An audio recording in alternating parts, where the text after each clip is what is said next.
সন্দ্বীপবাসীর উদ্যোগে চট্টগ্রাম ৪ আসনত সংসদ সদস্য প্রার্থী আসলাম চৌধুরী নির্বাচনে জয়লাভ করায় দোয়া মাহফিল ও মিষ্টি বিতরণ অনুষ্ঠান অনুষ্ঠিত হয়।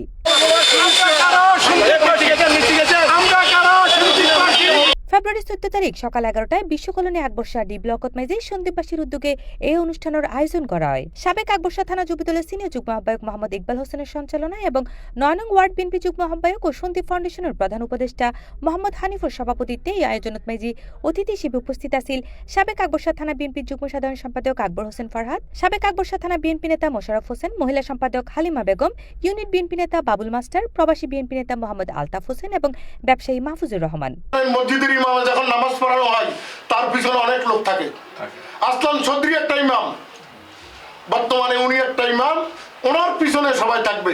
আমরা এখন আল্লাহর রহমতে উনি জিতছি, আমরা খুশি, সন্দ্বীপবাসী সবাই আমরা, এবং উনার খুশিতে আমরা, আমাদের খুশিতে আমরা মিষ্টি বিতরণ করতেছি। আল্লাহর কাছে শুকরিয়া করেন, আল্লাহ যে আমাদেরকে এতটুকু ফতে নিছে। আপনারা সন্দ্বীপবাসী যা কষ্ট করছেন, ভোটের আগে আপনারা যে একটা প্রোগ্রাম করছেন, খুব সুনামধন্য প্রোগ্রামটা হচ্ছে। আসলে আল্লাহ পাক রব্বুল আলামিন যাকে পছন্দ করেন তাকে যোগ্যতার মসনদে নিয়ে আসেন। আমরা সবাই মিলেমিশে থাকবো। আমাদের কিছু অঘটনের কারণে আমাদের অনেক ভোট বাইরে চলে গেছে। মোহাম্মদ আসলাম চৌধুরীর নেতৃত্বে একটা সুন্দর সমাজ গড়ে তুলবো, আর আমরা সন্দ্বীপবাসী লাইমুল আসলাম চৌধুরীর শক্ত হাত হিসেবে থাকবো।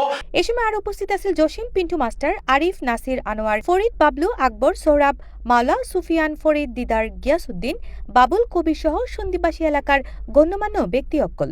আমরা সবাই একাত্রে ওদের উপরে প্রতিহত করবো ওদেরকে। সকলেই আসলাম চৌধুরীকে ভোট দিয়ে জয়যুক্ত করেছেন।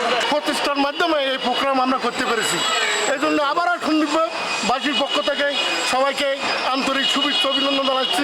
সন্দ্বীপবাসীর পক্ষ থেকে আজকে এই সুন্দর মিষ্টি বিতরণ করার জন্য সবাই, বড় ভাই, ছোট ভাই, সবাইদেরকে আমার পক্ষ থেকে ধন্যবাদ। এ সময় চট্টগ্রাম ৪ আসনত আসলাম চৌধুরী জয়লাভ করায় বিশ্বকলোনি আকবরশাহ থানার ব্যাক মানুষের মাঝে মিষ্টি বিতরণ করা হয় এবং দোয়া মোনাজাতের মাধ্যমে অনুষ্ঠানের সমাপ্তি ঘোষণা করা হয়। আল্লাহ তার আত্মীয় স্বজন যারা কবর পাইছে তাদেরকে তুমি কবরকে জান্নাতের টুকরা বানাইয়া দাও।